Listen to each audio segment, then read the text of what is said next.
GIDC स्थित चंदन steel limited के नए प्लांट के प्रोजेक्ट को लेकर देहरी और आसपास के गांव के लोगों द्वारा कंपनी के नए प्लांट नंबर 6 के आने से होने वाले पोल्यूशन को लेकर विरोध प्रदर्शन कर रहे हैं, जिसके चलते जीपीसीबी अधिकारी श्री अश्विन त्रिवेदी साहब और वलसाड़ कलेक्टर अंशुया झा के नेतृत्व में लोक सुनवाई का कार्यक्रम चंदन स्टील में आयोजित किया गया।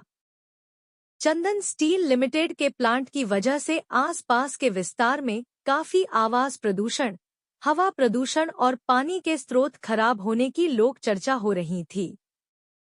साथ ही चंदन स्टील के नए प्लांट नंबर 6 के विस्तरण को लेकर उमरगाम के आसपास के गांव के लोगों में नाराजगी दिख रही थी, जिसके चलते उमरगांव जीपीसीबी अधिकारी श्री अश्विन त्रिवेदी साहब के नेतृत्व में वलसाड़ कलेक्टर अंशुया झा, उमरगाम विधायक रमन भाई पाटकर, उमरगाम इंडस्ट्रियल एसोसिएशन के अध्यक्ष और अन्य महानुभावों के सहयोग से लोक सुनवाई का कार्यक्रम रखा गया। इस कार्यक्रम में जीपीसीबी अधिकारी और कलेक्टर ने लोगों को आश्वासन दिलाया कि आने वाले प्लांट से लोगों के स्वास्थ्य को कोई नुकसान नहीं पहुंचेगा और किसी भी तरह के प्रदूषण फैलाने वाले के खिलाफ सख्त कानूनी ये ओपन हाउस में मिल रहे हैं। मैं अपने चंदन स्टील के लिए कुछ वर्ड बोलना चाहता हूं, दिलीप जी के लिए पर्सनली।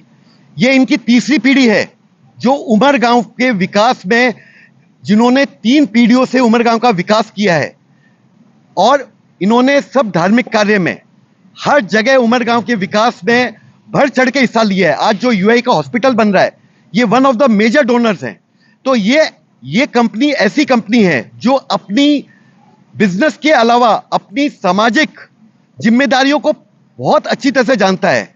आज इस कंपनी के आने से हजारों रोजगार मिलेंगे और इस क्षेत्र का और ज्यादा विकास होगा। उमरगांव का नाम विश्व में आएगा। तो आज हमें इनको सपोर्ट करना है और हम लोग कोई भी ऐसा काम नहीं कर रहे।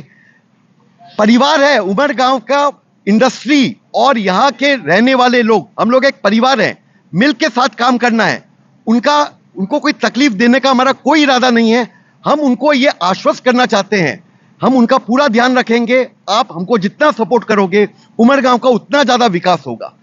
हम मिलजुल के प्रेम से ये ओपन हाउस पे डिस्कशन करने के लिए आए हैं। धन्यवाद। चंदन स्टील 40 વર્ષથી ઉમરગામમાં કાર્ય કરે છે અને આજે અમારે એક્સપાન્શન માટે લોક સુનાવણી હતી અને આજે ભારી સંખ્યામાં ગ્રામજનો આવેલા, આજુબાજુના ગામના લોકો આવેલા અને આ લોકોનો અમને હંમેશાથી સહકાર મળ્યો છે। અમે એમની સાથે મળીને એમના વિકાસની સાથે, ગામના વિકાસની સાથે કંપનીનો વિકાસ અને દેશનો વિકાસ કરવામાં માનીએ છીએ। કંપની પ્રદૂષણના બધા ધારાધોરણ, કાયદા પ્રમાણે બધું કામ કરશે અને ક્યારેય બી ભવિષ્યમાં આ પ્રકારની કોઈ સ્થિતિ ગ્રામજનોએ ભોગવવી નહીં પડે અમારા ઇન્ડસ્ટ્રીના લીધે। અને અમે નવી ટેકનોલોજી લાવી રહ્યા છે અને હવે કોમ્પિટિટિવનેસ બહુ વધી ગઈ છે, તો અમારે બી નવી ટેકનોલોજી લાવવી પડશે જેનાથી અમે કોમ્પિટિટિવ રહી શકીએ। અને આ નવી ટેકનોલોજી ઇટસેલ્ફમાં પોલ્યુશન કહીએ છીએ, પ્રદૂષણ જે કહીએ છીએ એના નોર્મ્સ બહુ મિનિમમ છે। આ નવી ટેકનોલોજી, આમાં બધી ગ્રીન એનર્જી યુઝ થવાની છે। અમે લોકો બી એ પ્રમાણે એમાં આગળ વધી રહ્યા છીએ। આ નવા જે પ્લાન્ટ આવી રહ્યો છે એમાં નોઇઝ પોલ્યુશન તો છે જ નથી।